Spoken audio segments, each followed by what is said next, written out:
네, 네일코치 NCS 채용 및 자소서 전략 오늘은 동서 발전편에 대해서 설명드리겠습니다. 영상 끝에 자소서 작성을 위한 직무 영역 매칭 방법과 경험 작성 방법이 있으니까 참고 부탁드리겠습니다.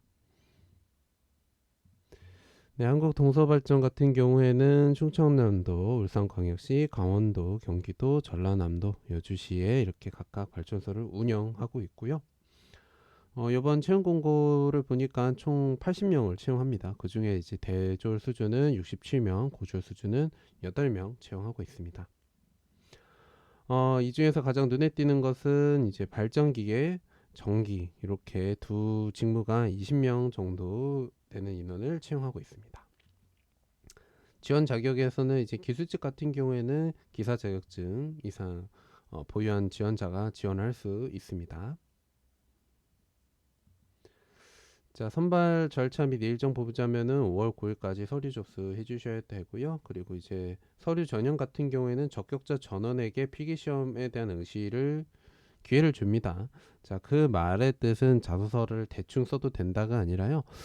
자소서 같은 경우에는 이제 추후에 면접 때 여러분들 면접관님이 굉장히 많은 참고 자료로 활용될 수 있습니다. 그렇기 때문에 동서발전에 지원하고자 하신 분들 중에 좀 진심을 갖고 난 꼭 발전소에 가고 싶다라고 하신 분들은 자소서 작성하는 것부터도 좀 신경 써서 작성해 주실 필요가 있을 거라고 생각하고요. 면접이 굉장히 까다롭습니다. 뭐 면접에서의 특이한 유형이 있는 것은 아니고요. 1차, 2차 면접 이렇게 나눠져 있다라는 거, 그리고 2차 면접에서 보시면은 1차 면접의 점수가 50% 반영이 되고 2차 면접의 점수가 50% 반영이 돼서 최종 합격자를 결정하게 됩니다. 자소서 문항을 보시게 되면은 1번부터 5번까지 문항이 있고요. 이 문항 중에 가장 핵심이 되는 문항은 2번과 3번이 가장 핵심이 되는 문항이라고 생각합니다. 자, 그러면은 4번, 5번부터 먼저 좀 살펴보도록 할게요. 4번, 5번. 자, 4번 같은 경우에는 위기 또는 갈등 상황에 대해서 협력하여 극복했었던 경험. 그래서 사실 요 4번은 갈등 해결 경험.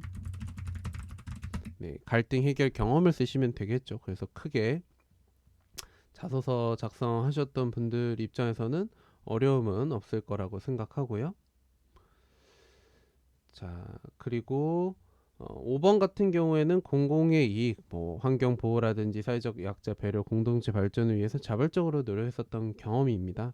그래서 공공의 이익을 위해서 자발적으로 노력했었던 경험이면은 어떤 경험이든지 다 가능합니다. 자, 근데 이제 요 5번과 같은 경우에는 사례를 못 찾는 분들이 많은 것 같아요. 사례 자체에 대해서 어떻게 사례를 찾아야 되는지 좀 고민하시는 분들이 꽤 많을 거라고 예상을 합니다. 자, 그래서 이제 좀 팁을 드리자면은요. 자, 난이도가 하인 소재를 생각을 해보자면은 난이도가 하인 소재를 찾아본다면은 지하철에서 또는 버스에서 자리를 양보 한 것도 여러분들 사회적 약자를 배려하기 위해서 자발적으로 노력했었던 경험이 있기 때문에 작성하셔도 됩니다. 네.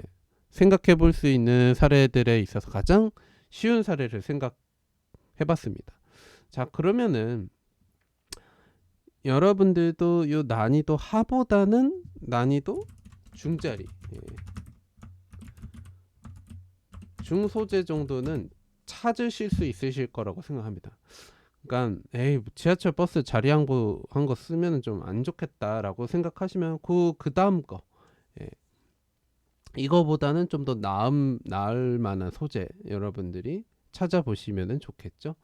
자, 그럼 이제 뭐 팀 과제에서 뭐 도움을 준 거, 배려한 거, 뭐 양보한 거, 뭐 이런 부분들에 대해서 이제 쓸 확률이 높습니다.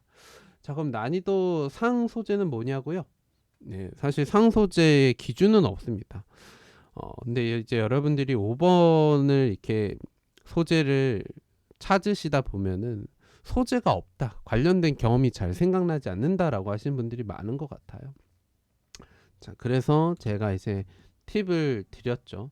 가장 난이도가 하인 소재가 요 정도 수준이 될 테니 이거를 쓰셔도 사실 큰 문제는 없습니다. 근데 다만 너무 일상적이고 누구나 다 할 수 있는 소재이다 보니까 좀 차별성이 없죠.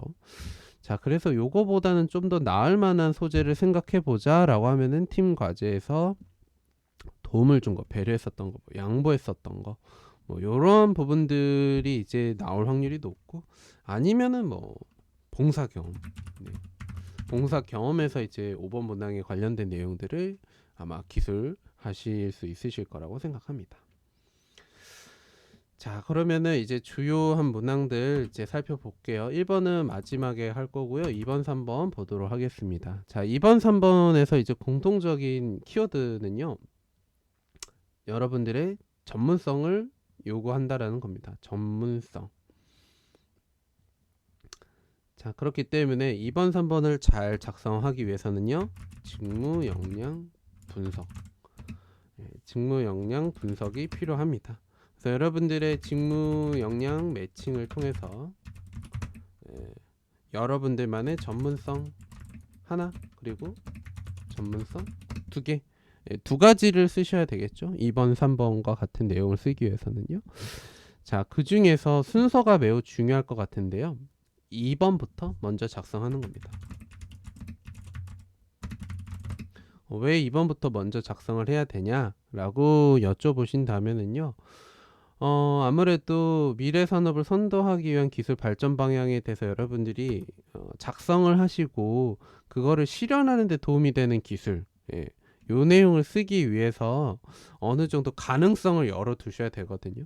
근데 여러분들이 3번에다가 전문성 2를 썼는데 2번 내용도 전문성 2가 필요해.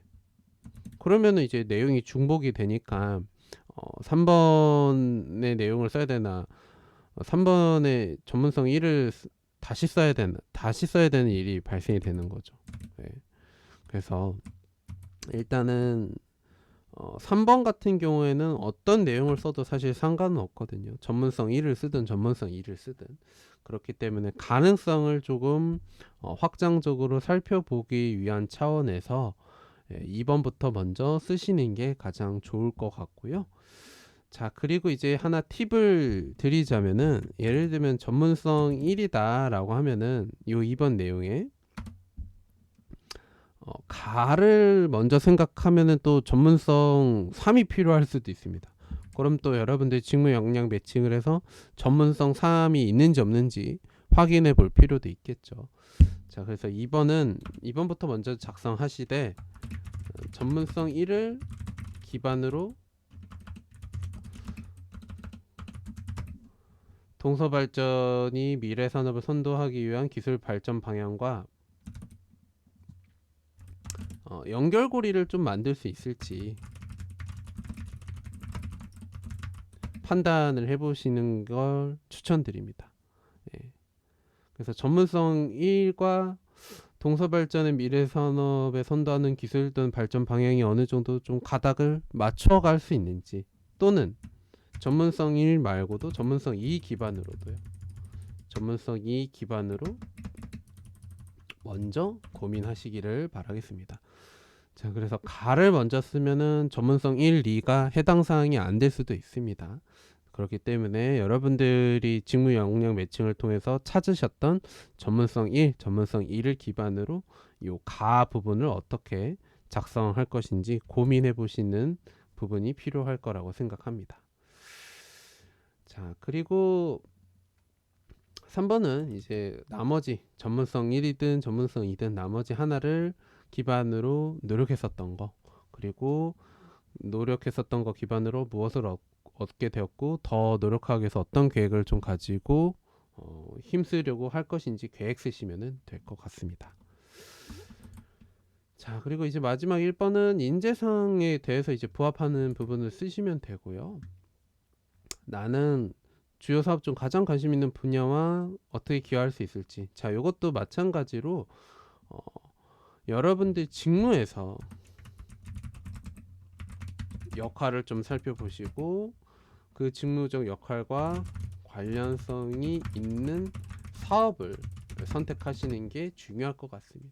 그래서 괜히 주요 사업 중에 관심 있는 사업 하나 결정하시면은 기여할 수 있는지 이 부분에 대해서 또 고민하실 수도 있어요. 굉장히 어렵습니다. 그래서 직무에서 역할 기반으로 관련성 있는 사업을 선택해서 쓰시는 게 글을 매끄럽게 쓰는 데 있어서 훨씬 더 도움이 될 것 같습니다. 자, 그리고 인재상과 관련돼서는 여러분들 많이 다뤄보셨을 거라고 생각합니다. 인재상, 그리고 인재상과 관련된 이제 발휘 사례 쓰시면 되고, 이게 이제 앞으로 동서 발전에 어떻게 기여될 수 있는지 간단하게 쓰시면 될 것 같습니다. 자, 이렇게 해서 한국 동서발전 자기소개서 문항에 대해서 분석해드렸고요. 이 영상을 통해서 여러분들 자소서 잘 완성하셨으면 좋겠고, 직무 영역 매칭 방법이라든지 경험 사례 작성하시는 거 어려우신 분들은 지금 링크 나와 있는 거 참고하셔서 자소서의 완성도를 최대한 높이셨으면 좋겠습니다.